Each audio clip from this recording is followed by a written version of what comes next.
Hey YouTubers, how you doing? It's your boy E, better known as Easy E. This is my first time doing this, so you have to really bear with me and go with the flow of things. But it's your boy E coming at y'all with a live video. This is strictly for Cowboy Nation. I do random videos, of comedy and stuff like that, but I also do videos resorts to my team. I am a Cowboys fan, but not only am I a Cowboys fan, I'm also a football fan. And I just want to touch up on some things that's going on. Like I said, this is like my first time doing this, so I'm very nervous, so you guys really have to work with me and everything. But I want to touch up on some things, Cowboy Nation. First and foremost, I know everybody heard of, or pretty much is aware of the Cowboys releasing of Dez Bryant. I'm a big Dez Bryant fan as well as a Cowboy fan. I wish Dez Bryant nothing but the best. I was a little sour and bitter when they decided to release him. I will say that it was a business move as well as some personal, but I wouldn't say it was personal coming from Jerry Jones. I would say it was personal coming from some of the staff. Again, I wish him the best. All time, he's like one of the best receivers that we had. I still think he's capable of having, a few more good seasons in him. I don't think his juice has left him yet. I believe that he will have a few more, good seasons left, depending on what team he goes to and which quarterback he has throwing him the ball. It's messed up. It's a sad story. I would love to see him stay, and hopefully got him and Dak to somewhat, been on the same page, or maybe try to make it work because of the circumstances. But unfortunately, it wasn't like that, and we have to move on from it. The sucky part about that is we have no one to match his production on the team. Now, I know a lot of people say that, he hasn't done that in 3 years or whatever, blah, blah, blah. But you have to look at the circumstances. Dez Bryant earned that contract that he got before 2015 got here. In 2015, he got hurt the first game. He broke his foot. For all of those that, don't remember or seem to have forgotten, he broke his foot in 2015.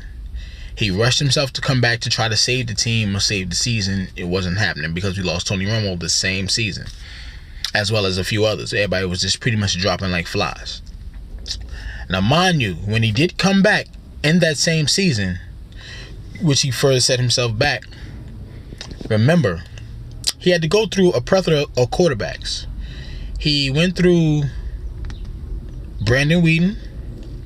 He went through Matt Castle. He went through Kellen Moore.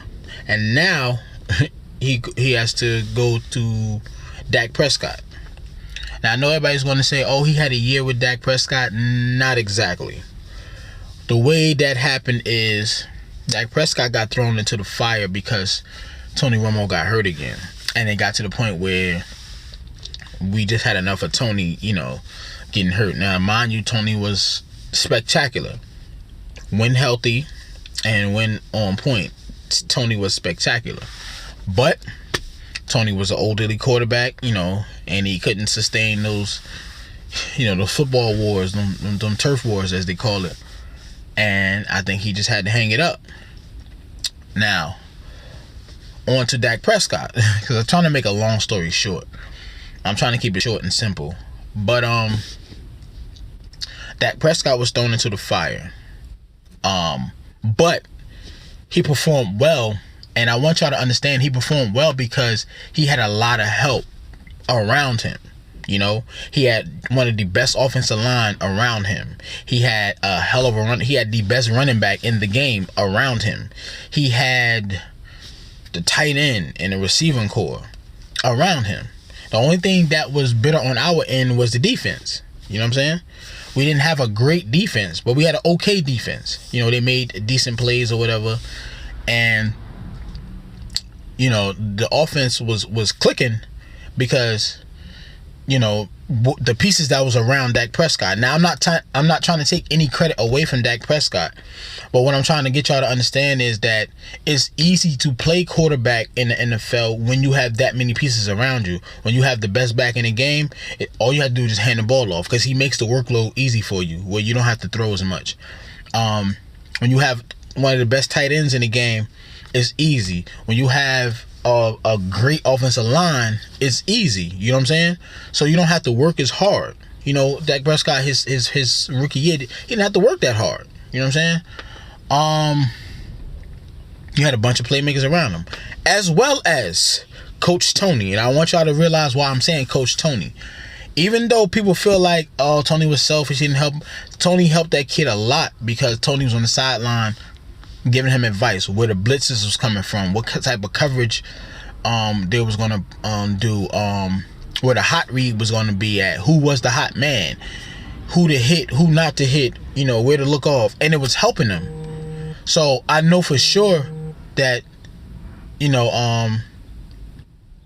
if Tony was to become like an OC, it would work out because basically he was a coach on the sideline, either a quarterback coach or OC, because it worked out on the sideline. Now moving on from that, the next year Tony retired. Zeke went through his issues off the field, which should have never happened. But you know, I'm not, you know, I'm not there. You know, I'm not in the NFL or whatever. I'm just a fan, and you know, a fan with his own point of view and everything, just like everybody else. But he lost Zeke. You know, it was a big confusing thing. He lost Tony Romo. Tony Romo decided to hang it up and you know, broadcast. So now you get to know the real person of who you have. You know what I'm saying? And it showed. He struggled a lot. But everybody, a lot of fans, see, and I don't want the fans to get splitting up by this. A lot of fans are Cowboys fans, but they're also Dak Prescott fans because they feel like, oh, he didn't throw a lot of interceptions, blah, blah, blah, the year before. But what I want y'all fans to realize, and even though we're all supposed to be one, I know everybody can't agree on everything, but I want y'all to realize that Dak Prescott was good because of the help he had around him. It wasn't, and I'm not taking away from his credit. He's a very athletic quarterback, big boy. He can use his legs real good, but he's not real accurate. You know what I'm saying? In my book, he's not real accurate. He can work on it. He can get better at it, but he's just not one of those gunslinger accurate quarterbacks like Tony Romo was. You know what I'm saying? So by you taking that away from him the following year, it resulted into a sophomore slump. And y'all can say whatever you want. It was Dez. It was this and that. Yes, it was a lot of, you know, corruption around that year. But granted, he had to go a nice amount fewer games without Zeke, and he had to go a whole season without Tony. So it showed. He struggled. He was missing a lot of reads, missing a lot of throws. He made a few throws. It showed. So I don't want y'all to go on a limb like I'm bashing Dak Prescott, because that's not what I'm doing. I'm a Cowboys fan. I wouldn't bash who we have. But what I'm saying is he wasn't groomed right. He should have been groomed a little more. And it's not all his fault. You know, he was thrown into the fire. I can't put that much fault on Dak Prescott. You know what I'm saying? But he has to get better. Like, especially if you want to be the quarterback of the Dallas Cowboys, that's a lot of pressure. You know what I mean? So you have to get better, and you have to, you know your reads. You know, that's the first thing you learn as a quarterback. You know, you have to learn your reads. Who's the hot man? Who's not the hot man? Who's your first read? Who's your second read? Who's your third read? And he wasn't making his reads right. I follow a lot of football critics. Okoye, oh my God, praise God for Okoye. He breaks down film, and he doesn't just bash Dak Prescott. Like, if you look at it, he's just showing you where he needs to polish his game up at. And he's done film on a lot of other players, like, other than just Dak Prescott. You know, he's done film on the defense. Awuzie, Jordan Lewis, Des Bryant, Jeff Heath, Kevon Frazier. Like, he's done film on a lot of people, so I don't want people to feel like he's just attacking or discrediting Dak Prescott. He never once discredited him. He just letting you know where he struggled at and what was the cause of it. So Dak Prescott has a lot to work on. I know he's fairly young, and I know people are going to say, "Oh, he's young. You have to give it time." Yeah, he is young, but if you look at Deshaun Watson was a rookie, and he outplayed Dak Prescott until he got hurt. He made the proper reads. He went through with his reads. He made the proper throws, and he didn't. And Deshaun Watson doesn't even have half the talent at the receiving core that Dallas has. So it's not Dez, and it's not, I wouldn't say it's not everybody else, but it's the quarterback. That's where it starts from. It starts from the quarterback. You know what I'm saying? Dak has to get better. And I'm not bashing Dak either. I don't want y'all to feel like I'm bashing him. I'm not bashing Dak either. He just has to get better with his read, with his coverages, with his accuracy, all that stuff, if you're going to be the quarterback of the Dallas Cowboys. And now it's all on you now, because you don't have Dez around. So everybody can't say that Dez was crying too much for the ball, he had too many drops or whatever. He's gone now. So if you have a struggle this season, y'all get ready for us to be looking to put Cooper Rush in, or to be drafting another quarterback. Personally, I would draft another quarterback in this year's draft, being that we have 10 picks. I would draft me another quarterback to put pressure on the quarterback, since Jason Garrett is so-called this, for competition, which I think is bullcrap. Because me personally, y'all, I don't like Jason Garrett, like, as a head coach. Y'all can say what you want, and he was coach of the year. He was coach of the year because of the skill of the players. The players knew the system. They knew what they had to do. And pretty much you might as well say Tony was the coach. Tony Romo was the coach. That's why that year we went 12-4, because Tony knew exactly what he had to do. He knew how to read coverages. He knew who the hot man was, who the hot read was. He pretty much was a very smart football player. So he was his own coach. He was changing the plays in the huddle and everything. That's why we went 12-4. Plus, you gave him a good running game, and we didn't have a defense, but our offense was our defense that year. That's why it worked out. So I'm just letting y'all know that I don't like Jason Garrett. I mean, like I said, y'all can say what y'all want, but Jason Garrett went 8-8, and then he went 8-8, and then he went 8-8. 3 consecutive seasons back to back, and lost to all 3 teams in the division the same exact way in a do or die game. Granted, before that, you got before the 8-8 seasons, you got Wade Phillips fired. You sabotaged him, and you got him fired. We couldn't call plays to save our lives. But all of a sudden now, they boot Wade Phillips out the door. All of a sudden, we're scoring 30 points a game. Sound like a sabotage to me. But, like I said, I'm just a fan. Everybody has their own opinion and everything. We finally goes 12-4. Thanks to Tony Romo. Love you, Tony. You wish you the best or whatever. And then you lose to Green Bay in the playoffs. Okay, granted, we got robbed. That is always going to, especially now that they accepted the catch, we got robbed. So, you can say what you want. I mean, yeah, it ended up in a loss, but it was highway robbery by the refs. The next year, like I said, Tony got hurt, Dez got hurt. We just looked at horrible on the offensive end, but for some reason we looked at great on the defensive end. The defense kept us in the games. 2016 get here, we draft Dak Prescott.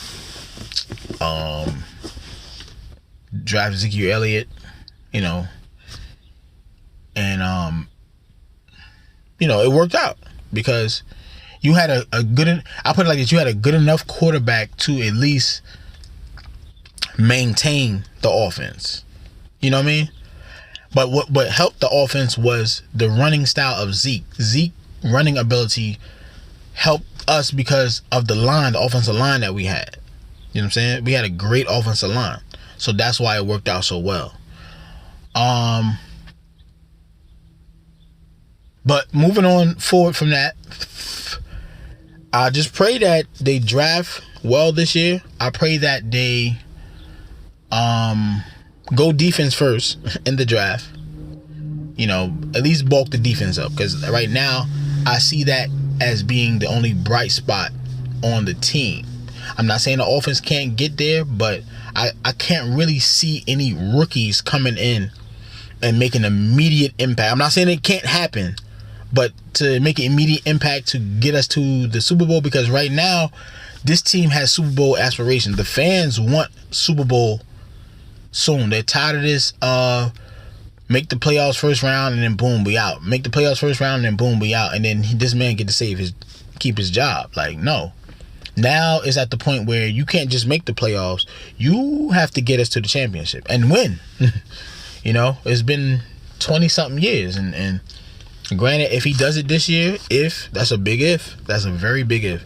If he does it this year, I'm not going to sit there and say, okay, I tip my hat to him. I will give credit when credit is due. But he really has to show me that he can coach and get the job done. So, like I said, I do watch Okoye. I watch Mark Holmes. I have nothing against Mark Holmes. I love Mark Holmes. I watch what's that Cowboys fan 1980? I forget his name, but I watch him. I watch Foots the King. I'm just shouting all you guys out that I do watch and subscribe. So, like I said, this is my first time doing this, so I will do it on a regular basis. And I don't have the tools to actually break down film, like you guys do. But when I do get it, I will start breaking down film on our players and certain players that we can maybe draft that might fit our scheme or whatever it is. But right now, I'll just do like my videos are gonna be like opinions, and I will name a few people in the draft that we may consider drafting, or who I think that we should consider drafting. But right now I don't have the tools to do the film breakdown. But when I do get it, I will definitely shout you guys out, maybe tag you guys and so on. But I'm just naming a few people that I do watch. It's a few more. It's a few more that I do watch. I'm just missing it. I'm sorry if I miss y'all. But it's a few more that I do watch. When I go live or I'll make another video again, I'll shout you guys out. Oh, Shango. I definitely watch Shango. Shango's